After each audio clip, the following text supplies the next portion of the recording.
Welcome to the Deep Dive.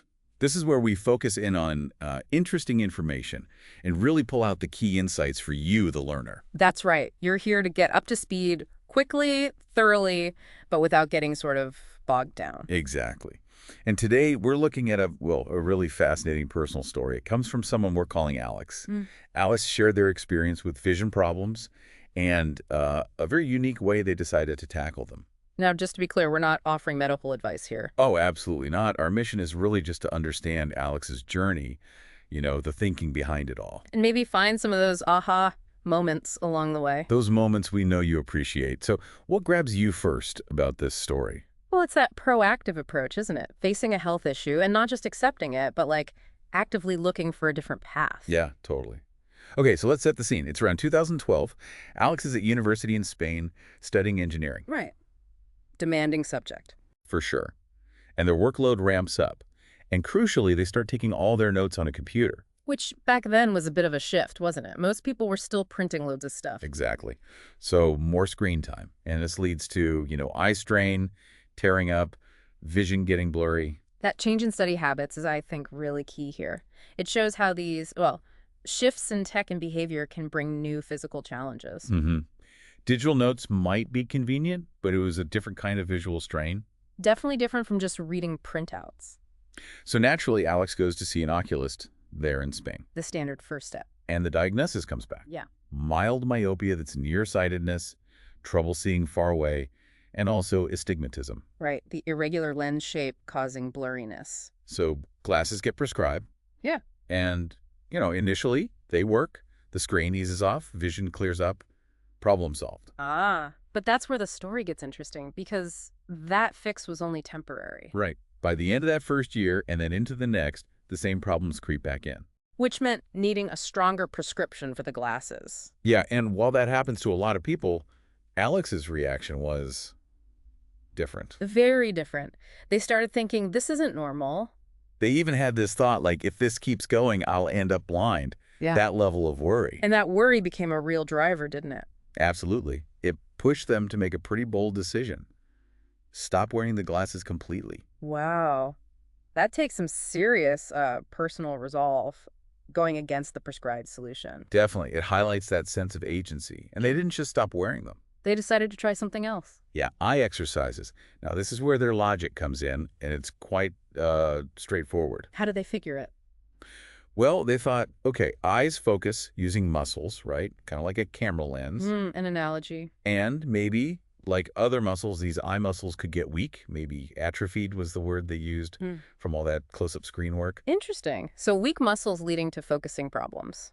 That was the theory, that this weakness was why they struggled to focus at different distances. It's a very intuitive way of thinking about it. I mean, the actual mechanism accommodation involves the ciliary muscle changing the lens shape. It's more complex. Yeah, sure. But that core idea that eye muscles need exercise gave them a framework, a reason to try what they did. Exactly. So what were these first exercises like? What did they actually do?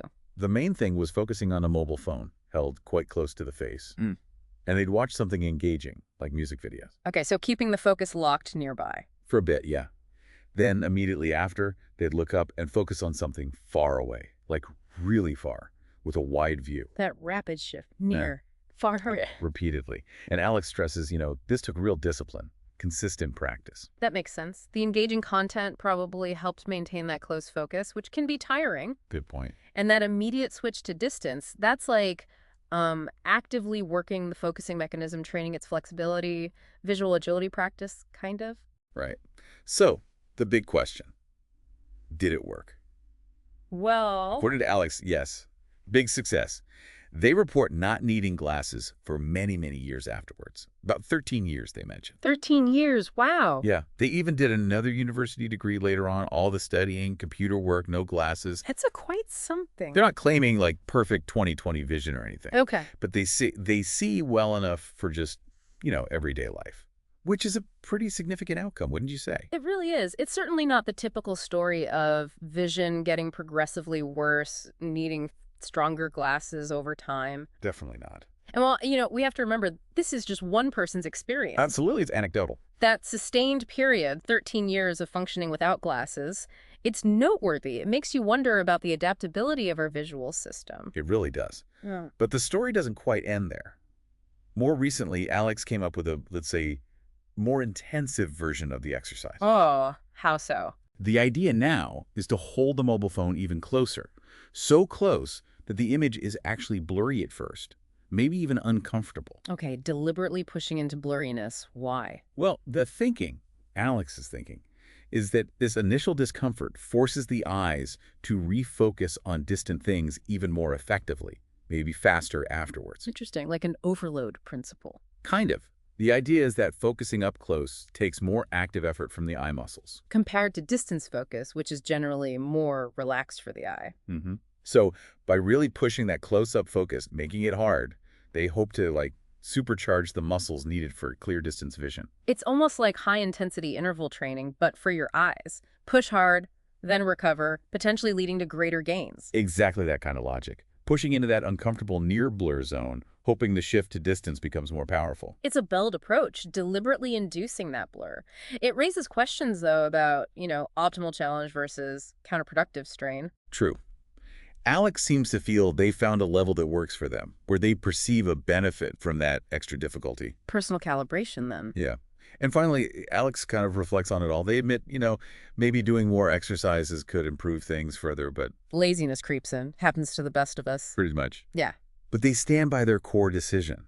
They believe that for them, the normal path would have meant staying in glasses, probably getting stronger ones over time. Right. But choosing to stop and doing the exercises consistently, that's what worked in their case. That self-awareness is important. They're not pitching it as a miracle cure for everyone. No, not about. It's their strategy based on their logic and effort that yielded results for them.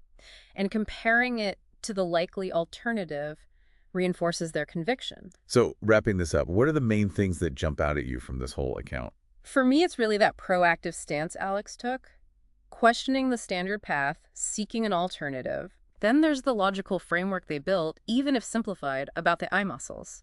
It gave them a powerful personal reason to act. It empowered them, yeah. And of course, the outcome over a decade without needing glasses. It's undeniably compelling, even as a single data point. It's a real aha moment about maybe having more agency in our vision than we think. It does make you wonder, doesn't it? Does an account like this suggest perhaps that the standard model of, say, progressive myopia might not fit everyone? Could more personalized or behavioral approaches be useful sometimes? That's a really insightful question to raise. And for you, the learner, I think this deep dive into Alex's story really throws a spotlight on an alternative way to think about a common problem. It shows the potential power of trying to figure out the why, the underlying mechanisms, even if it's through personal observation, not just relying on, standard medical advice. It's a reminder that sometimes looking beyond the usual solutions, taking that proactive, reasoned step, can lead somewhere unexpected, maybe positive.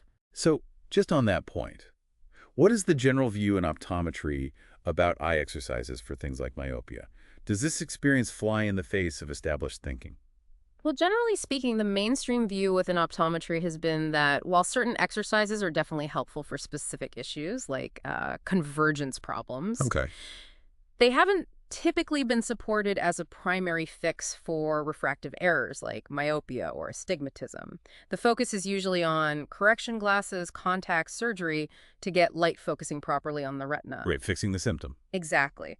However, research is ongoing. People are looking more into lifestyle factors, visual environment, how they might influence myopia, especially its progression.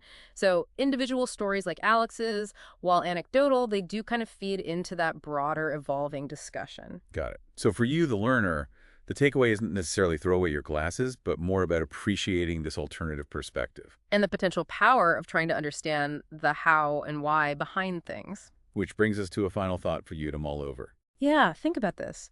Our lives are increasingly dominated by screens, right? Constant near focus.